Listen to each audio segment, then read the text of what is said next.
Hello dear students. Today we will discuss about the vice presidents and prime minister. So the vice president is the ex officio chairman of the Rajya Sabha. He or she presides over its day to day matters. Means generally हमारे जो vice president होते हैं वो क्या होते हैं, तो वो जो चेयरमैन होते हैं किसके, राज्यसभा के।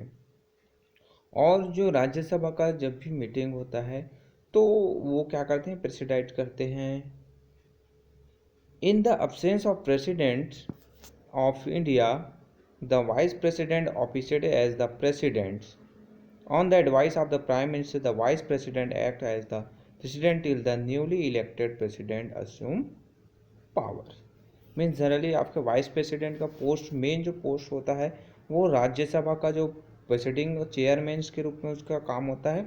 बट इन केस कभी कभी आपके जो प्रेसिडेंट है उसका पोस्ट वैकेंट है, प्रेसिडेंट नए जो प्रेसिडेंट है वो इलेक्ट नहीं हुए हैं, या फिर अदर रीजन से प्रेसिडेंट अवेलेबल नहीं है, तब ऐसे सिचुएशंस में वाइस प्रेसिडेंट है एज अ प्रेसिडेंट का वर्क करते हैं। और ऑन द एडवाइस वो प्रेसिडेंट के रूप में वाइस प्रेसिडेंट जो है वर्क करते हैं। कब तक, जब तक नए जो प्रेसिडेंट है या फिर जो करेंट जो प्रेसिडेंट है वो अवेलेबल नहीं हो जाता है तब तक। ये आपके जो वाइस प्रेसिडेंट है उसका जनरल छोटा सा रोल है। मेन जो रोल है उसका वो क्या है, आपके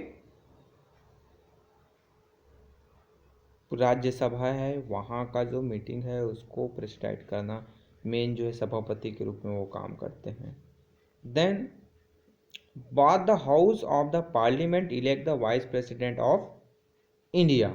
मीन्स हमारे जो दोनों जो हाउस है पार्लियामेंट्स के, एक जो है आपका राज्यसभा और एक जो है आपका लोकसभा, तो दोनों मिलकर वाइस प्रेसिडेंट को इलेक्ट करते हैं।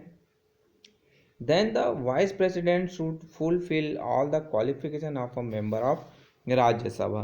यानी आपके जो वाइस प्रेसिडेंट हैं उनका क्वालिफिकेशन क्या होना चाहिए, तो जनरली जो राज्यसभा के जो मेंबर्स बनने के लिए जो क्वालिफिकेशन चाहिए वो आपके वाइस प्रेसिडेंट्स के लिए क्वालिफिकेशन है, वही क्वालिफिकेशन फॉलो किया जाता है। Then the vice president normally has a term of 5 years. यानी आपके जो वाइस प्रेसिडेंट है वो 5 ईयर्स के लिए इलेक्ट होते हैं। देन ही और she can resign by sending the resignation to the president. अगर वो चाहे तो बिफोर 5 ईयर्स अपना रेजिग्नेशन जो लेटर्स है वो रिज़ाइन जो लेटर है वो प्रेसिडेंट को भेज सकते हैं।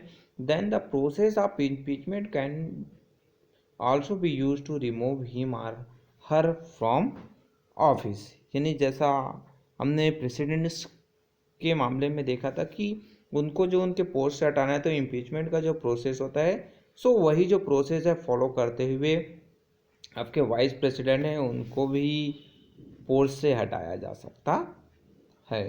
ये आपके वाइस प्रेसिडेंट के बारे में हमने जो प्रीवियस जो क्लासेस है, कल का जो क्लासेस है वहाँ पर हमने स्टडी किया था।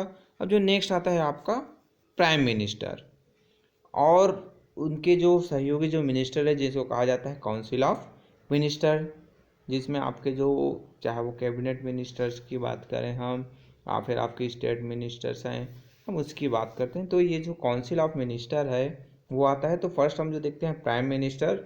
The party or the combination of party that wins the majority of seat in the Lok Sabha is invited by the president to form the government. Means president के द्वारा ऐसे जो पार्टी के जो लीडर हैं, चाहे वो पर्टिकुलर कोई सिंगल पार्टी हो सकते हैं या फिर कंबाइंड जो पार्टीज हैं, वो आपस में मिलकर उनको इनवाइट किया जाता है कि आप आइए और गवर्नमेंट का फॉर्मेशन कीजिए। और जो the leader of this party is appointed as the prime minister. यानी जो पार्टी के जो लीडर्स होते हैं उनको कहा जाता है, वो as a prime minister group में अपॉइंट होते हैं। The prime minister is the most powerful person of the government. यानी आपके जो प्राइम मिनिस्टर हैं वो मोस्ट पावरफुल पर्सन होते हैं आपके गवर्नमेंट के, यानी जो हमने कल के क्लास में देखा था कि जो गवर्नमेंट का जो हेड होता है वो होता है आपका प्राइम मिनिस्टर, और जो स्टेट का जो हेड होता है वो आपका प्रेसिडेंट। सो प्रेसिडेंट जितने भी जो वर्क करते हैं वो on the advice of prime minister and council of minister ये करते हैं। तो जो मेन पावरफुल आपका जो होता है वो प्राइम मिनिस्टर होता है। Then power of prime minister की बात की तो फर्स्ट जो उसका पावर आता है, on the recommendation of the prime minister the president appoint the council of minister. या मीन्स आपका जो प्राइम मिनिस्टर है वही जो है एडवाइस करता है आपके किन को, हमारे जो प्रेसिडेंट को, कि इन जो इस जो मेंबर्स है उनको क्या करना है, काउंसिल ऑफ मिनिस्टर में उनको अपॉइंट करना है, उनको मिनिस्टर बनाना है। जस्ट लाइक एजुकेशन मिनिस्टर की हम बात करते हैं, या फिर हम बात करें आपके जो फाइनेंस मिनिस्टर है, डिफेंस मिनिस्टर है, होम मिनिस्टर है, एजुकेशन मिनिस्टर है, तो इन सभी को अपॉइंट करते हैं president on the advice of prime minister. Then the prime minister is the link between the parliament and the president and also between the council of minister and the presidents. Means हमारा जो एक link का काम करता है, यानी हमें कोई जो कैंडिडेट है, कोई जो पार्टी के जो मेंबर्स है, कोई मिनिस्टर है, उनको प्रेसिडेंट से क्या करना है, कांटेक्ट करना है कोई मसला, तो वो सीधा प्रेसिडेंट को कांटेक्ट ना कर, वो पहले कहाँ पर कांटेक्ट करेगा, प्राइम मिनिस्टर को। देन वो जो है आपके जो प्राइम मिनिस्टर पीएम को कांटेक्ट करेगा, देन उनके माध्यम से आपके प्रेसिडेंट के पास वो कांटेक्ट हो। तो आपस में जोड़ने का जो लिंक बनाने का भी काम जो है वो काउंसिल ऑफ मिनिस्टर या फिर पार्लियामेंट के जो मेंबर्स हैं उनका प्रेसिडेंट के बीच करता है। Then it is the prime minister who advise the president on the appointment of the governors, ambassador, auditor general, chief election commissioner, जजेस एक्सेट्रा। मीन्स जनरली वही कहा गया कि जो जितने भी जो प्राइम मिनिस्टर के जो वर्क होते हैं वो जनरली आपके प्राइम मिनिस्टर करते हैं। जितने आपके प्रेसिडेंट के वर्क हैं वो सभी वर्क करने का जो काम है वो प्राइम मिनिस्टर का होता है, यानी वो एडवाइस देते हैं और उसको फॉलो करते हुए प्रेसिडेंट उस वर्क को करता है।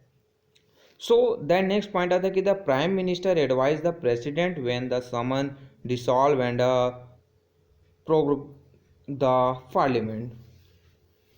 अब यहाँ पर आया कि जो पार्लियामेंट का जो सेशन है वो स्टार्ट होना है या फिर उसको समाप्त करना है या फिर उसको संबोधित करना है, तो ये सब करने का जो काम है, वर्क है, वो प्राइम मिनिस्टर के एडवाइस से ही आपके प्रेसिडेंट करते हैं। सो ये तो आपके क्या हुए, प्राइम मिनिस्टर के वर्क। नेक्स्ट आपका जो आता है वो है आपका काउंसिल ऑफ मिनिस्टर। तो इसके बारे में हम जो नेक्स्ट क्लास है वहाँ पर स्टडी करेंगे। So okay, thank you.